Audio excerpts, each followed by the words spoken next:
जब हम लोग नौकरी में आए थे 1965 में मसलन, तब ये माना जाता था कि सिविल सेवकों में जो डायरेक्टली रिक्रूटेड होते हैं उनमें कम से कम 80% लोग ईमानदार और साहसी होते हैं। हमारे यहाँ जब कलेक्टर बनते थे तो कई ज़िलों में इसको लेकर आंदोलन हुए थे मध्य प्रदेश में कि नहीं, हमको डायरेक्टली रिक्रूटेड कलेक्टर चाहिए, ये प्रमोटेड ऑफिसर नहीं जाना चाहिए। इस तरह की छवि थी।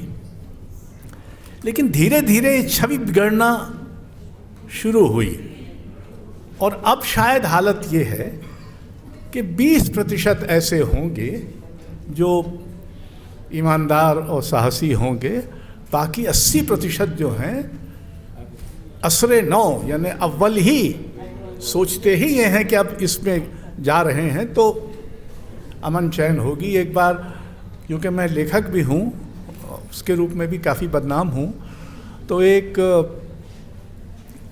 कार्यक्रम था जिसमें मुझसे बातचीत थी। तो नया नया मैं शिफ्ट हुआ था अपने फ्लैट में, और जैसा आप जानते हैं सारे दुखिया जमुना पार, सो हम भी वहीं थे।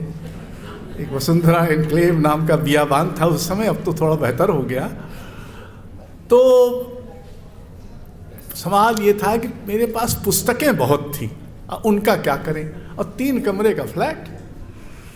तो मैंने इसका जिक्र किया कि मेरे पोते ने, जब थोड़ी देर बैठा था वो उठ के चला गया, तो उसने कहा कि बाबा अगर तुम पुस्तकें लाना बंद नहीं करोगे तो हम लोगों को बरामदे में रहना पड़ेगा, क्योंकि घर तो सब पुस्तकों से भर जाएगा।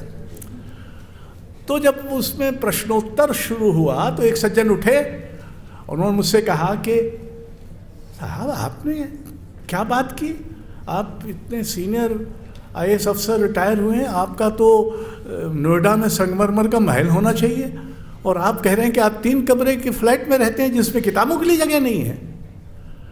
तो मैंने उनसे कहा कि देखिए, मैं सिविल सेवा में था, इसलिए पैसा कभी कम पड़ा नहीं, ज़्यादा कभी हुआ नहीं।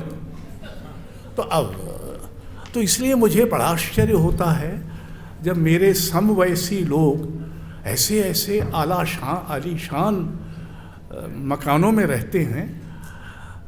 मैं कोई गरीब परिवार से नहीं आया था, पर मैं ये हिसाब लगाता हूँ कि ये आखिर आया कहाँ से, और उनमें से हर एक का बेटा या बेटियां या तो भतीजे और भांजियां इत्यादि सब अमेरिका में पढ़ते हैं। ऐसी सिविल सेवा जिसके सारे संतानें इतनी सक्षम हैं कि वो देश में पढ़ने लायक, देश को पढ़ने लायक मानते ही नहीं। तो बहरहाल ये तो हमारी हालत है। अब हम में से हर एक नौकरी में दाखिल होने के पहले संविधान की रक्षा करने की शपथ लेता है, यह अनिवार्य है, जैसा आर्मी में भी लेता है और जगह भी लेता है। और एक ज़माना ऐसा होता था जब अगर सिविल सेवक ये लिखे कि साहब ये नहीं हो सकता, और इसमें ये कानूनन ये गड़बड़ी है, या इसमें संविधान का इस प्रोविज़न का उल्लंघन होता है, तो ये तो अधिकार हमेशा था ऊपर वाले को कि वो उसको ओवर रूल कर दे। लेकिन वो लिखा होता था कि उसका विरोध हुआ, तो उसको ये आध्यात्मिक संतोष हो सकता था कि मैंने विरोध किया, अब मैं क्या करूं। अब आध्यात्मिक संतोष के मेरे जैसे नास्तिक के 2 ही कारण रह गए। एक तो ये, जब कोई बाबा आबा बहुत आजकल घूम रहा है आध्यात्मिक, उनमें से कोई हिंसा, हत्या, अपराध, चोरी चकारी, डकैती इत्यादि के आरोप में गिरफ्तार होता है तो मुझे आध्यात्मिक सुख मिलता है। और दूसरा, जब कोई सिविल सेवक, उत्तर प्रदेश के एक मुख्य सचिव पकड़े गए, नोएडा में उनका महल तो था ही, खैर नहीं मुख्य सचिव काहे को बनते, उनके पास 200 करोड़ रुपए से अधिक की संपत्ति थी और उनके खिलाफ अदालती कार्रवाई तो हो रही थी, अब क्या हुआ ये पता नहीं। हमारी अदालतों में जो संगीत के हिसाब से अति विलंबित गति है उससे चलती हैं, और इतना बड़ा अफसर था तो इतने बड़े अफसर को घूसखोरी भी इतनी बड़ी करनी पड़ेगी, छोटा मोटा थोड़ी करेगी। हमारे मध्य प्रदेश में एक दंपति था, वो पकड़े गए, उनके बिस्तर के नीचे 2.5 करोड़ रुपए नगद बिछे हुए थे। तो मैंने एक दिन, जिस दिन ये खबर छपी, अच्छा वो प्रतिभाशाली लोग थे, उनके विरुद्ध कुछ नहीं था तब तक, और उनमें से एक पीएमओ में काम कर चुकी थी, वो दंपति थे, पति पत्नी दोनों आईएएस अफसर थे। तो मैंने अपनी पत्नी से कहा, यार अपना बिस्तर भी एक बार अपन पलट के देख लें हो सकता है कोई फरिश्ता, कोई देवदूत चुपके से रख गया हो, क्योंकि उन्होंने अपने बयान में ये कहा था कि हमें तो पता नहीं ये कहाँ से आ गया। तो ये जो छवि बनती गई है, इसके पीछे, यानी ये कहना बहुत आसान है कि हम सारा दोष राजनेताओं को देते हैं, इस देश को बर्बाद करने या बिगाड़ने का काम राजनेताओं ने किया है। हाँ, उन्होंने भी किया है और अब तो खुद ज़्यादा ही कर रहे हैं, लेकिन हमने भी कुछ कम नहीं किया है। हमने यानी सिविल सेवकों ने, हम अपनी जिम्मेदारी से बच नहीं सकते। जब हमको ना कह सकना चाहिए था तब हमने ना नहीं कहा। हमको जब ये नई सरकार आई, मैं इसका शुरू से विरोधी था, आने के पहले ही से सरहदा में विरोध कर रहा था लिख के। तो मैंने लिखा कि इसके जितने वादे हैं, मेरी अब एक आशा सिविल सेवा से बंध गई कि इस सरकार को विफल सिविल सेवा ही करेगी, क्योंकि इतने बड़ी बड़ी घोषणाएं हो चुकी हैं, उनको अमल में लागू करने का काम तो सिविल सेवा ही करेगी ना। और वो सिविल सेवा इस कदर काम चोर काम टालू हो चुकी है, उसने इतनी सरकारों को विफल किया है, तो इस सरकार को क्यों नहीं करेगी। तो मैं अभी भी उम्मीद बांधे हूँ कि इस सरकार की विफलता का एक बड़ा काम, वो कितना ही घुसपैठ कर ले। तीसरा काम जो इस सरकार ने किया, मैं संस्कृति के क्षेत्र से आता हूँ, तो उसकी आपको किससे सुनाता हूँ जो बहुत ही दिलचस्प है। एक है इंदिरा गांधी राष्ट्रीय कला केंद्र, यहाँ से दूर नहीं है। उसके एक अध्यक्ष है जो राजनीतिक पत्रकार थे, भले आदमी हैं। दुनिया ज़्यादातर खराब भले आदमी करते हैं, बेचारे दुष्ट लोग कम कर पाते हैं, क्योंकि उनकी दुष्टता जग जाहिर होती है। तो भले आदमी हैं, उन्होंने कभी जिंदगी में कला पर एक पंक्ति नहीं लिखी। वो बहुत ही राजनीतिक कुशाग्र व्यक्ति हैं, संभवतः आदमी भले, और वो इंदिरा गांधी राष्ट्रीय कला केंद्र के अध्यक्ष। उसके सचिव एक हैं, वो पत्रकारिता विश्वविद्यालय, आजकल वो बहुत खुल गए हैं, और उसी तरह से पत्रकारिता का जो विघटन हो रहा है उसके लिए वो जिम्मेदार हैं। तो पत्रकारिता विश्वविद्यालय के रजिस्ट्रार थे, एक छोटा मोटा कहीं क्षेत्रीय पत्रकार रायपुर में कहीं, वो उसके सचिव हैं। एक है राष्ट्रीय पुस्तक न्यास, नेशनल बुक ट्रस्ट, उसके अध्यक्ष हमारे मध्य प्रदेश के एक पत्रकार थे। मैं मध्य प्रदेश में 27 बरस नौकरी में था और सूचना प्रकाशन विभाग का संचालक भी था, सचिव भी था। अब मैंने उनका नाम कभी नहीं सुना था। मेरी कमज़ोरी रही होगी कि मुझे पता नहीं चला कि इतने यशस्वी वो हैं। उन्होंने सिर्फ इतना किया है पुस्तक के नाम पर कि एक गुरु गोलवलकर की जीवनी लिखी। पुस्तक से उनका ये एकमात्र संबंध है। वो राष्ट्रीय पुस्तक न्यास के अध्यक्ष हैं। अभी एक आदमी, ललित कला अकादमी जिसका मैं बहुनिंदित अध्यक्ष था, उनकी नियुक्ति हुई है। वो मूर्तिकार है, कला जगत में उनको कोई नहीं जानता। इस सरकार में ये बड़ी अच्छी बात है कि इसमें अज्ञान को एक शिखर पर स्थापित कर दिया गया। यानी अज्ञान जो है उसका एक नया वैकल्पिक एवरेस्ट बना दिया है। और कोई झूठ और अज्ञान, और इसमें सिविल सेवक भी शामिल होंगे, क्योंकि वो भी तो सलाह देते होते होंगे। आखिर उनके जो भाषण लिखे जाते हैं, अभी भला हो कि वो 600 बरस पहले मर गए कबीर, और कबीर ने बनारस ये कह के छोड़ा था कि अगर गंगा में स्नान करने से मोक्ष मिलता हो तो मैं ऐसे बनारस को छोड़कर मगहर क्यों न जाऊं।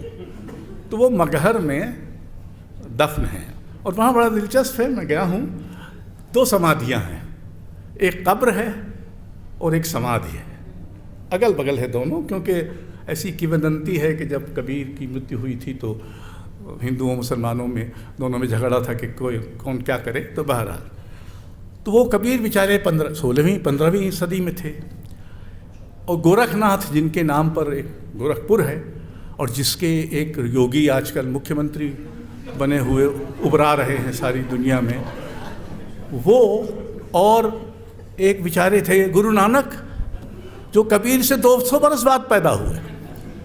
अब हमारे प्रमुख सेवक ने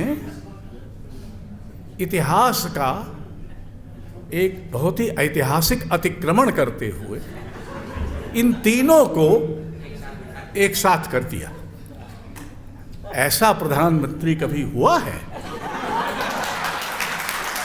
हमारा एक प्रधानमंत्री जेल में डिस्कवरी ऑफ इंडिया और हिस्ट्री ऑफ द वर्ल्ड लिख के मर गया।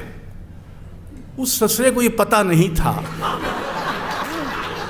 कि ये किया जा सकता है, और अब पाठ्य पुस्तकों में संभवतः ये आ जाएगा कि गोरखनाथ, कबीर और नानक मगहर में बैठकर आध्यात्मिक चर्चा करते थे। तो अज्ञान और झूठ, मुझे लगता है कि हमारे शिखर के राजनेता को खाना हजम नहीं होता अगर वो गिन के 5 झूठ न बोले, और अगर वो हर दिन अखबार में कम से कम अपनी 20 तस्वीरें न देखें। और अगर वैसे ससरे नहीं छाप, वैसे तो आजकल गोदी मीडिया है तो वो रोज़ ही छापता है और बहुत ही परम प्रसन्न होकर छापता है। अगर वैसे नहीं छपती तो विज्ञापन में छापो, तस्वीर छपनी चाहिए। तो इस वातावरण में हुआ क्या है? अभी हमारे मित्र ने, जो कि इन सब चीज़ों के बेहतर ज्ञानी हैं, बताया कि कैसे धीरे धीरे सिविल सर्विस का मनोबल गिराया जा रहा है, उसमें घुसपैठ की जा रही है। ये तो एक सुनियोजित षड्यंत्र है ही, लेकिन स्वयं सिविल सेवा ने ऐसा लगता है जैसे लगभग आत्मसमर्पण कर दिया है। एक तरह का विचार, ideological opportunism has taken over. After all, civil services, which includes the army and armed forces and everything else, were supposed to be neutral. Neutral in the sense that they will not discriminate, or take any decision on the basis of creed, caste, faith, etc. This was the ideal. So whether you are this or that didn't matter. अब एक हमारे मध्य प्रदेश के ही संस्कृति के सचिव हैं, पढ़े लिखे आदमी हैं, समझदार भी हैं, जो कि थोड़ी आश्चर्यजनक बात है, लेकिन बहरहाल हैं। वो अपने ईमेल पर, ईमेल नहीं, क्या दूसरी ससरी क्या चीज़ है, फेसबुक, उस फेसबुक पर ये जो अल्लम गल्लम घोषणाएं इत्यादि होती रहती हैं, इसका बहुत ही सुविचारित बचाव करते रहते। अरे भाई, तुम सिविल सेवक हो, सरकार का बचाव करने की जिम्मेदारी तुम्हारी कब से है? वो सरकार का बचाव जो सरकार चलाते वो करेंगे। अगर आपसे कहा जाए कि आप करिए तो आप करिए। वो हर दिन एक लिखते हैं, कहीं किसी के बारे में, कहीं किसी के बारे में, और तरह तरह। अच्छा, झूठ के तो इतने हैं कि हर दिन मैंने किसी व्यक्ति से कहा कि पिछले 4 साल में जो झूठ बोले गए हैं, और जो इस तरह के महाभारत के ज़माने में इंटरनेट था, और प्लास्टिक सर्जरी का उदाहरण है गणेश के ऊपर सिर लगना इत्यादि, इस तरह के जो हैं कि वो वहाँ उनके घर में, मतलब जब भगत सिंह जेल में थे तो उनसे मिलने कोई कांग्रेसी गया था कि नहीं गया था? जवाहरलाल गए थे। जवाहरलाल ने अपनी ऑटोबायोग्राफी में लिखा है, उस उनके जाने की रिपोर्ट अगले दिन ट्रिब्यून में छपी है। वो सब है। अगर इसका संकलन कोई करे, टिप्पणी करने की कोई ज़रूरत नहीं है।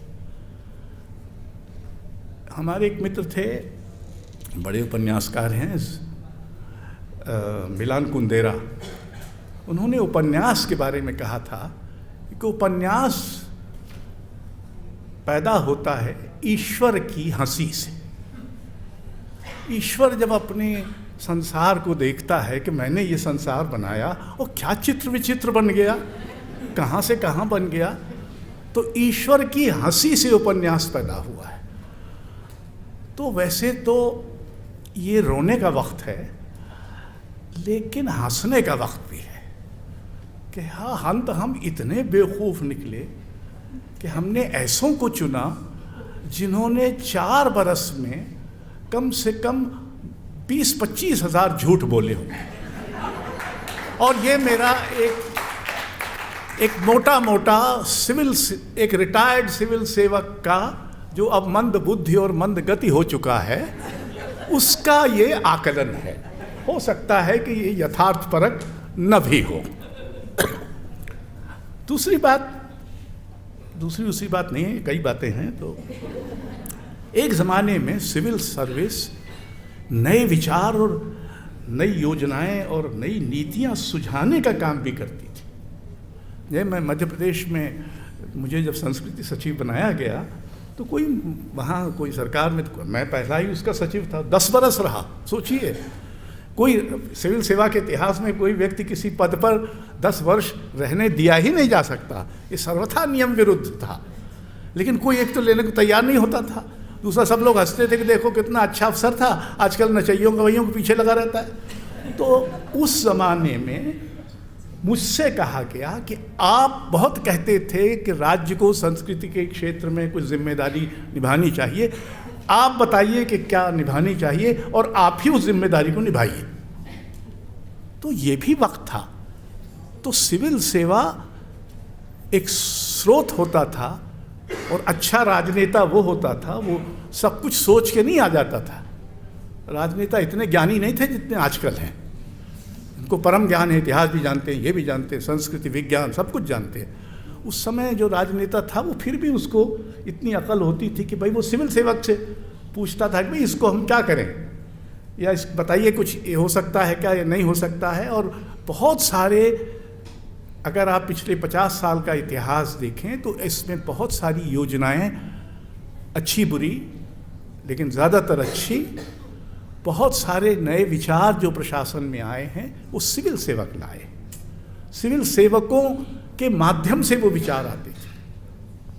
लेकिन अब धीरे धीरे लगता है विचार वहीं से आते हैं जिनका जिक्र शर्मा जी कर रहे थे, झंडेवालान से या नागपुर से, और जो जहाँ भी और जगह होंगी, अब हमको सारी जगहों का तो पता नहीं है, विवेकानंद फाउंडेशन इत्यादि से, जहाँ से भी आते होंगे। सिविल सेवा का एक बड़ा गुण ये था, या बड़ी जिम्मेदारी ये थी कि वो निरंतरता, should be the instrument of stability and continuity. So there should be, it used to be an instrument of memory, कि पहले क्या हुआ, पहले इस बारे में क्या सोचा गया है। Now we are in a period of historical amnesia. हमको पहले क्या हुआ इसकी तो खबर रखने की ज़रूरत ही नहीं, क्योंकि पहले कुछ हुआ ही नहीं। 60 साल तक तो कुछ हुआ ही नहीं। ये IIT मतलब कहाँ से आ गया? ये जो सब हुआ ये सब व्यर्थ है, इससे कुछ नहीं होने वाला है। तो ये जो एमनीसिया है, इससे क्या सिविल सेवाएं इसको रेजिस्ट कर रही हैं, इसको प्रतिरोध कर रही हैं। एमरेगा ये सब पहले थी, उस समय बड़ी निंदित थी, उस समय ये बड़ी वाहियात थी। अब जितनी योजनाएं धीरे धीरे कार्यान्वित हो रही हैं, अमल में हैं, वो वही योजनाएं हैं जो पिछली सरकार ने बनाई थी। अच्छी बुरी जैसी आप उसका हो सकता है कोई बेहतर अमल में ला रहे हों, हालांकि इसका कोई प्रमाण तो नहीं है, लेकिन फिर भी हर चीज़ को तमाशे में बदल देना, इसका कहा भी हमारे मित्र ने अभी कि हर चीज़ जो है वो तमाशा है। तो वैसे तो इस शहर के एक बड़े शायर ने ये कहा था कि बाजी चाहे अतफाल है दुनिया मेरे आगे, होता है शबो रोज़ तमाशा मेरे आगे।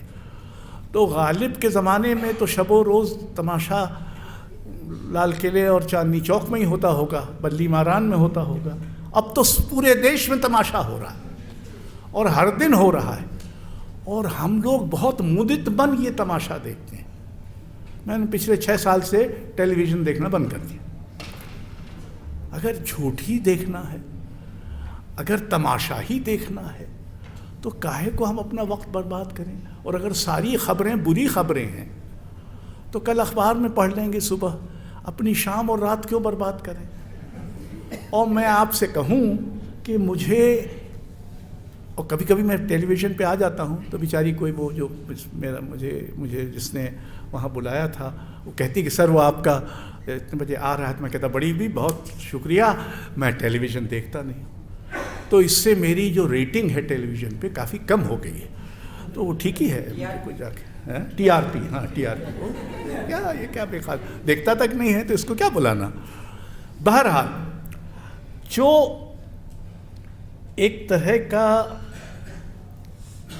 आप उसको ये भी कह सकते हैं कि हम इस समय सिविल सेवाएं घोर संकट में है, लेकिन वो संकट सिर्फ सिविल सेवाओं का नहीं है, वो उस पूरे देश का, संविधान का और समाज का संकट है। वो हमारी राजनीति का भी संकट है।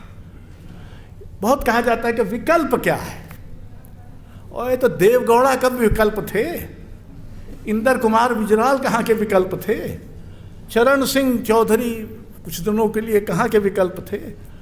विकल्प तो लोकतंत्र खुद खोज लेगा, इसकी चिंता मत करें। लेकिन अगर सिविल सेवाएं उस तरह से नष्ट की गई जैसी कि वो की जा रही हैं, और ये बात सिर्फ सिविल सेवाओं तक लागू नहीं होती, JNU को नष्ट करने की कोशिश है, विश्वविद्यालयों को नष्ट करने की कोशिश है, अभी एक संपर्क और समर्थन अभियान चल रहा है। मुझे पता नहीं था, तो अभी 5-7 दिन पहले मुझे एक फ़ोन आया कि साहब वो फलाने मंत्री, मैं उनका नाम ठीक से रजिस्टर नहीं कर पाया, आपसे मिलना चाहते हैं। मैंने कहा मंत्री मुझसे मिलना चाहते हैं? तो क्या हाँ सर। तो मैंने कहा काहे के लिए भाई? और उनके जो मंत्रालय थे वो मुझे तो उनमें कोई ख़ास दिलचस्पी है नहीं। तो उन्होंने कहा नहीं साहब वो तो आपको मिलकर ही बताएंगे। मैं और अचंभे में पड़ा। तो कहा कि आपके घर आ सकते हैं क्या? मैंने कहा नहीं घर नहीं, हमारे दफ्तर आइए, मैं रज़ा फाउंडेशन में बैठता हूँ, वहीं आइए। वहीं आए अगर आना चाहते। मैं भूल गया मुझे क्या ख्याल था, दुनिया भर के काम थे। यकायक वो मंत्री प्रकट हुए। अब मंत्रियों में मेरी दिलचस्पी कम ही हो गई है, तो मुझे उनका चेहरा तो याद आया लेकिन उनका नाम ससरा याद नहीं आया। तो खैर वो आए तो मैंने कहा बैठिए। अब चूँकि वो मैं बातूनी आदमी, तो मैंने सोचा कि ये बेचारे क्या मुझसे बात करेंगे, मैं ही। तो मैंने उनको अपनी सिविल सेवा के अनुभव, ये वो फलाना ठिकाना, उससे उत्साहित होकर उन्होंने दिल्ली में जो पोलियो के विरुद्ध अभियान चलाया था उसके कुछ अपने अनुभव ये सब बताना शुरू किए। तो करीब 40 मिनट उसमें गुजर गए। अब मेरी समझ में ना आया कि भला आदमी ये मेरे पास आया काहे के लिए है, इसका क्षेत्र अलग है और मैं आम तौर पे तो स्वस्थ व्यक्ति हूँ, तो मेरी स्वास्थ्य की चिंता करने तो कौन आने वाला मंत्री, मेरा पड़ोसी तक चिंता नहीं करता उसकी। और बहरहाल फिर उन्होंने मुझसे कहा कि अच्छा लेकिन ये बताइए कि आप हमारी सरकार के बारे में क्या सोचते हैं। तब मेरा मैंने कहा देखिए आपकी सरकार तो बहुत बड़ी है, और उसके पहले मैं उनको 2-4 बातें कह चुका था। मैंने कहा कि आपकी समझ राजनीतिक ये है कि जो आपके साथ नहीं है वो आपका दुश्मन है। आप हर व्यक्ति को जो आपका विरोधी है उसको कम्युनिस्ट कह देते हैं।